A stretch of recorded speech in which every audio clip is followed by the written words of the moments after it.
नमस्कार, जय हिंद प्यारे बच्चों। स्वागत है आप सभी का जेएनवी मंत्रा पर। जैसा कि पिछले अध्याय 7 में हम लोगों ने दर्पण बिंब से संबंधित क्वेश्चंस को पढ़ा था, अब है अगला अध्याय आपका पंच नियंत्रित आकृति मोड़ना या खोलना, यानी कि जो पेपर्स या फिर जो भी आकृति होगी उनको मोड़ना या फोल्ड करना और उनमें होल या फिर कोई भी कट लगा करके फिर जब उसको ओपन करते हैं तो किस प्रकार की आकृति आपके सामने आएगी, उकर के या बाहर दिखाएगा, उससे संबंधित क्वेश्चंस आपको इस अध्याय में पढ़ने हैं। तो चलिए बिना देर किए मैं आपको इसमें बता देता हूँ फटाफट कि किस किस प्रकार के इसमें क्वेश्चंस आपको देखने को मिल सकते हैं। ठीक है,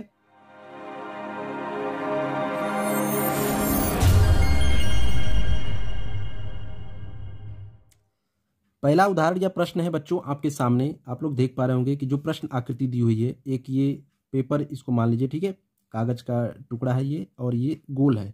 ठीक है, इसको जो है कि पहले हाफ पे, इस हाफ आधे पर से मोड़ा जाता है ऐसे। ठीक है, उसके बाद ऐसे मोड़ने के बाद जब ये हाफ हो गया, उस हाफ को फिर से एक बार ऐसे मोड़ा जाता है, फिर नीचे की तरफ ऐसे। ये एरो का मतलब कि इस हाफ को, इस हाफ वाले हिस्से को इधर मोड़ा गया और फिर इस हाफ वाले हिस्से को इधर मोड़ा गया। और डॉटेड का मतलब कि ये चीज़ खुलने के बाद उतनी ही आएगी, लेकिन ये जो आधा हिस्सा है इसका ये मुड़ चुका है। और ये डॉट का मतलब ये पूरा हिस्सा मुड़ के ऐसा हो गया है। और उस मोड़ने के बाद जो है कि इसमें एक जो है होल किया गया है। ठीक है, तो होल करने के बाद आपको ये समझना है कि ये होल जो है कि जब इसको हम ओपन करेंगे पूरे पेपर को, तो वो जो उत्तर आकृति है 1 2 3 4 इसमें कौन सी होगी आपकी। तो आप लोग देख पा रहे होंगे कि ये जो लाइन्स है, ठीक है, ये लाइन्स, ठीक है, आप इस लाइन्स को छोड़िए, आप सबसे पहले और लास्ट इमेज को देखिए। पहला और आखिरी जो आकृति आपको दिख रही है, जो पेपर दिख रहा है आपको, जो ये कॉर्नर पे मुड़ा हुआ है, कॉर्नर में एक होल किया गया एक इमेज पे। ठीक है, तो ये जो इमेज है, जो आकृति ये शेप मिल रहा है, इसमें आपका एक होल हुआ है। ठीक है, लेकिन ये इमेज क्या है कि ये वाला हिस्सा भी इस पर मुड़ के इस पर हुआ है, मोड़ करके किया गया है, ये वाला इस पर मुड़ा है और ये दोनों मुड़ करके इस होल पर आए, यानी कि चारों पेपर जो है कि मुड़ करके एक जगह है। तो चारों हिस्से यानी 1 2 3 4 चारों हिस्से में ये छेद करने पर चारों हिस्से में ये होल होगा और ये बीच में होगा, न कि किसी लाइन को ये टच करेगा, क्योंकि यहाँ पर लाइन में टच नहीं है तो ये बीच में है। तो चारों होल्स, चारों मतलब कोने में, चारों हिस्सों में ये होल जो है बीच में ही होगा। तो बीच में किस में? आपका ऑप्शन नंबर सी में। ठीक है, आपके सामने बिल्कुल क्लियर दिख रहा होगा, बीच में है। तो ये जैसे ये पहला हिस्सा इसका जब हम खोलेंगे ऊपर की तरफ, तो ये नीचे से ऊपर की तरफ खोलेंगे तो दोनों ये होल यहाँ भी दिखेगा और यहाँ भी दिखेगा। ठीक है, उसके बाद फिर से जब हम, ये दो हिस्सा था, जैसे ये खुला, फिर उसके बाद जब हम इसको पूरा खोलेंगे चारों, तो इन दोनों हिस्सों में जब हमारे होल है, ठीक है, ठीक है, तो जब ये पूरा ओपन होगा तो ये इसका, इस हिस्से का होल और जो खुलेगा इस हिस्से का होल, चारों में होल हो जाएगा, बिल्कुल चारों में, यानी ऑप्शन सी आपका बिल्कुल राइट हो जाएगा। तो चलिए आपको इससे संबंधित और भी उदाहरण या प्रश्न मैं दिखा देता हूं, जिससे आपको और आसानी होगी इस अध्याय को समझने में। अगला उदाहरण जो है आपका, जो पारदर्शी कागज है उसको मोड़ने पर आधारित। इससे पहला वाला जो उदाहरण मैंने आपको बताया वो था कागज को मोड़ने, काटने या छेदने से संबंधित उदाहरण था। ये जो आपका अगला उदाहरण या प्रश्न है, ये है आपका पारदर्शी यानी कि ट्रांसपेरेंट पेपर होगा। ठीक है, जैसे कि प्रश्न आकृति में आप लोग देख पा रहे होंगे, पहले से ही एक आकृति दी हुई है, उसमें एक जो है कि लाइन है, उस लाइन के दोनों तरफ जो है कि एक सर्कल लगा हुआ है। ठीक है, तो वो ट्रांसपेरेंट पेपर है। उसको जब हम मोड़ेंगे तो आप लोग को ये लगेगा कि ये इधर मोड़ेंगे तो ये छिप जाएगा, एक ही लाइन दिखेगी, ऐसा नहीं है। ट्रांसपेरेंट पेपर इसीलिए कहा गया पारदर्शी कागज, उसको मोड़ने पर आधारित। ये प्रश्न जो है कि ये से संबंधित है, पारदर्शी कागज को मोड़ने के आधार पर। तो ये भी दिख रहा है, जब इसको हम इधर मोड़ेंगे तो ये जो उत्तर आकृति, इसमें से कौन सी उत्तर आकृति आपका इसमें से उत्तर होगा। ठीक है, तो सबसे पहले मैं आपको बता दूं कि ये जो शेप है, ठीक है, पारदर्शी है, तो ये तो वहीं का वहीं रहेगा ऊपर। तो ये दोनों ऑप्शन जो ए और बी हैं, ये तो आपके गलत हो जाएंगे, ऐसे ही हट जाएंगे। ठीक है, इसमें कोई दो राय नहीं।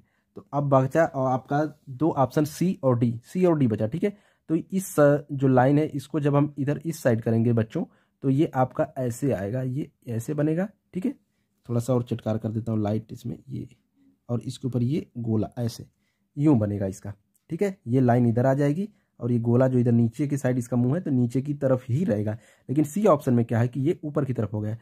तो ये आकृति यानी कि ऑप्शन डी जो है कि आपका बिल्कुल राइट आंसर हो जाएगा। ठीक है, चलिए कुछ और उदाहरण और प्रश्न मैं आपको दिखा देता हूं, इससे और भी अच्छे से आपको समझने में आसानी होगी। अगला उदाहरण या प्रश्न है बच्चों आपके सामने, आप लोग फिर इसमें देख पा रहे होंगे तीन आकृति, जो प्रश्न आकृति की, ये पूरा चौकोर आपका पेपर है, उसको कॉर्नर के साइड से मोड़ करके हाफ कर दिया गया, ट्रायंगल हो गया। अब उस ट्रायंगल को फिर से मोड़ करके एक तरफ किया गया, तो वो एक ट्रायंगल फिर, यानी कि ये 4 बार एक तरह से मुड़ गया। इसमें इस आकृति के जो है 4 शेप बनेंगे, जैसे कि इधर से अगर इसको हम मिला लें, इधर 2 1 2 हो गया, ये 3 हो गया और ये 4 1 2 3 4, 4 ट्रायंगल के रूप में मुड़ गया। ठीक है, लेकिन ये 4 में तो मुड़ा है, लेकिन ये जो शेप है इसमें जब लास्ट में मुड़ गया, चारों एक जगह हो गए ट्रायंगल, तो ये उसमें एक कट लग गया है उसके साइड में, किनारे के साइड में, ठीक है। तो चारों ट्रायंगल यानी चारों जो शेप जब ये खुलेंगे तो सबसे पहले जब इधर वाला खुलेगा तो इसके साइड में इधर किनारे कट मिलेगा, फिर जब इस दोनों हिस्से को जब हम ओपन करेंगे तो इधर भी कट मिलेगा आपको, ऐसे इन चारों किनारों पर आपको जो है कि कट मिलेगा। तो इसमें जो कि ऑप्शन कौन सा, ये तो आपका बीच में है दिया हुआ, तो बीच में कट लगा ही नहीं, तो बीच में तो कट होगा ही नहीं। और ये किनारे पर एक कट है तो चारों किनारों पर आपके कट आएगा, जबकि दो में बीच में भी कट दिखा रहा है, तो ये भी नहीं होगा, सी भी नहीं होगा। डी ऑप्शन में आप लोग देख पा रहे होंगे, ये जो है कि अगर इसको हम पूरा कर दें एक ट्रायंगल की तरह, तो आप लोग देख पा रहे होंगे ये जो कट यहाँ लगा था, यही कट जो है कि जब ओपन होगा एक बार ट्रायंगल पे इधर, और फिर यही दोनों जो ओपन होगा, फिर इस साइड पूरी पेपर को जब हम ओपन करेंगे, खोलेंगे, तो चारों किनारों पे जो है कि कट लगा होगा, यानी कि ऑप्शन डी जो है कि आपका राइट आंसर हो जाएगा। तो बच्चों जो अगला प्रश्न है आपके सामने, ये 3 प्रश्न आकृति में दिखा रहा है, इसी से आपको समझना है कि जो पेपर को जो हम फोल्ड करें, जैसे ये पूरा पेपर है, ठीक है, इसको फोल्ड करके हमने हाफ किया, तो जो ये प्रश्न है आप लोग इसमें देख पा रहे होंगे कि जो इसको है पेपर को जो सर्कल में इसको मोड़ के हाफ किया गया, इस हाफ को फिर मोड़ करके एक कॉर्नर की तरफ यहाँ पर शेप दे दिया गया है, ठीक है।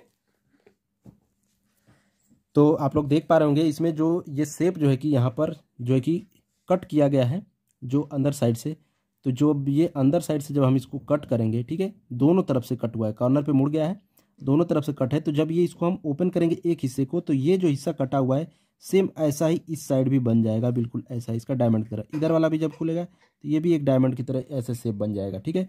उसी प्रकार से जब पूरी आकृति जब पूरी होगी तो चारों तरफ जो है कि डायमंड शेप की तरह बन जाएगा, बिल्कुल ऐसे ही, ठीक है। तो इस प्रकार का शेप हमारे पास कौन सा है, डायमंड शेप तो यहाँ बन रहा है हमारा, ये भी, और एक ए और डी इसमें भी है, लेकिन जो डी ऑप्शन हमारा नहीं होगा क्योंकि हमारा पेपर इसमें नहीं दिखा रहा है, बाहर के हिस्से को ये काट दिया है, जबकि ये हिस्सा हमारा जो है कि अंदर कट लगा है, और ये पेपर जो है कि पूरा हमारा कंप्लीट है, और इसमें ये आकृति बनी हुई है जो डायमंड की शेप की तरह एक के बाद एक खुलने पर आ रही थी, यानी कि ऑप्शन ए जो है आपका बिल्कुल राइट आंसर हो जाएगा बच्चों। तो आशा है आप सभी को समझ में आ गया होगा, अगर समझ में नहीं आया होगा तो कमेंट बॉक्स में कमेंट जरूर करिएगा, और अपने दोस्तों के पास भी इस वीडियो को ज़्यादा से ज़्यादा शेयर करिए, ताकि उन लोगों का भी पेपर अच्छा हो सके, और आपके साथ साथ वो भी जवाहर नवोदय विद्यालय प्रवेश परीक्षा कक्षा 6 के लिए आपके साथ ही उनका भी एडमिशन हो। तो जेएनवी मंत्रा पर अगर आप लोग नए हैं तो चैनल को सब्सक्राइब करना ना भूलें, साथ ही वीडियो को लाइक करें अगर आपको अच्छा लगा हो। तो ठीक है बच्चों, चलते अब हम मिलेंगे आपसे अगले अध्याय में, तब तक के लिए बाय बाय, जय हिंद।